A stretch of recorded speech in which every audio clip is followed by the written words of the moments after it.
അസ്സലാമു അലൈക്കും. നമസ്കാരമുണ്ട് കൂട്ടുകാരെ. അപ്പം നമ്മളിന്ന് വന്നതെന്ന് വെച്ചാൽ നമ്മളെ അടീനം ചെടികളെ പ്രൂണിങ്ങിനെ പറ്റി പറയാനാണ് കേട്ടോ. എന്തിനാണ് പ്രൂൺ ചെയ്യുന്നത്, ഏത് സമയത്താണ് പ്രൂൺ ചെയ്യുന്നത്, ഇതൊക്കെയാണ് കേട്ടോ നമ്മളിന്ന് പറയാൻ പോകുന്നത്. അപ്പോൾ പ്രൂൺ ചെയ്യുന്നത് എന്തിനാണെന്ന് വെച്ചാൽ നമ്മളെ അടീനിയം ചെടികൾ നല്ല ബുഷായിട്ട് നല്ല ബൊക്ക പോലെ പൂക്കൾ ഉണ്ടാകാൻ വേണ്ടിയിട്ടാണ് പ്രൂൺ ചെയ്യുന്നത്.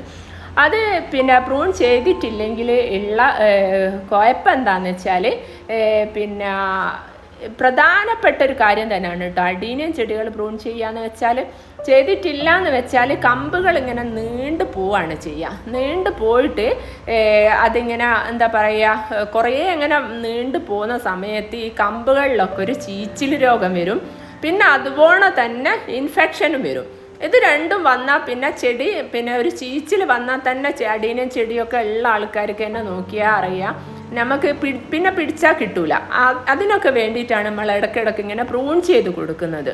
ആ പ്രൂൺ ചെയ്താൽ പിന്നെ നമുക്ക് ചെടി നല്ല ബുഷായിട്ട് നല്ല തിക്കായിട്ട് പൂക്കളൊക്കെ ആയിട്ട് നമുക്ക് ഒരുപാട് നമ്മൾ പ്രൂൺ ചെയ്യാത്ത ചെടിയിൽ ഇപ്പോൾ ഒരു 5 പൂക്കളാണ് ഉള്ളതെങ്കിൽ ആ ചെടി തന്നെ നമ്മൾ പ്രൂൺ ചെയ്ത് കഴിഞ്ഞാൽ ഒരു 20 പൂക്കളെങ്കിലും ഉണ്ടാവും. അങ്ങനെയുള്ള വ്യത്യാസങ്ങൾ ഉണ്ടാവും കേട്ടോ. അപ്പോൾ അതൊക്കെയാണ് പ്രൂൺ ചെയ്യേണ്ട കാരണങ്ങൾ. പിന്നെ പ്രൂൺ ചെയ്യാന്ന് വെച്ചാൽ നമ്മൾ അതിന് പ്രത്യേക സമയവും ഒക്കെ ഉണ്ട് കേട്ടോ. നമ്മളെല്ലാ സമയത്തൊന്നും അടീനം ചെടി മറ്റു ചെടികൾ ചെയ്യുന്ന പോലെ പ്രൂൺ ചെയ്ത് കൊടുക്കാൻ പറ്റൂല. അടീനിയം ചെടി പ്രൂൺ ചെയ്യാന്ന് വെച്ചാൽ വളരെ ശ്രദ്ധിച്ചിട്ട് തന്നെ ചെയ്യേണ്ട ഒരു കാര്യം തന്നെയാണ്. അതിനൊരു പ്രത്യേക സമയം തന്നെ ഉണ്ട്. ഈ നമ്മൾ മഴക്കാലത്ത് തണുപ്പ് കാലത്ത് ഈ സമയത്തൊന്നും പ്രൂൺ ചെയ്യാൻ പാടില്ല കേട്ടോ.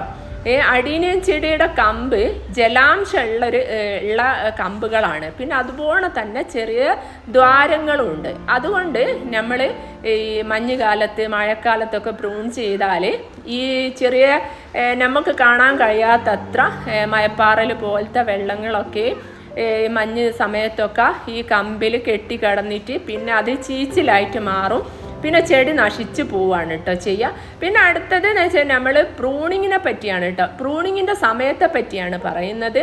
ഏറ്റവും നല്ല സമയം പ്രൂണിങ്ങിന് നമ്മളെ തണുപ്പ് കാലം തീർന്നിട്ട് പിന്നെ നമ്മളെ വസന്തകാലം തുടങ്ങൂലേ, പൂക്കളെ ഒരു കാലം തന്നെയാണ്. ആ കാലം തുടങ്ങുന്ന തുടക്കത്തിൽ ഫെബ്രുവരി ഒരു പകുതി മുതൽ ആണ് നമ്മൾ പ്രൂൺ ചെയ്യേണ്ടത്.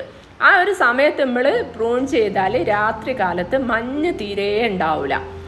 വെയിൽ അതുപോലെ തന്നെ 30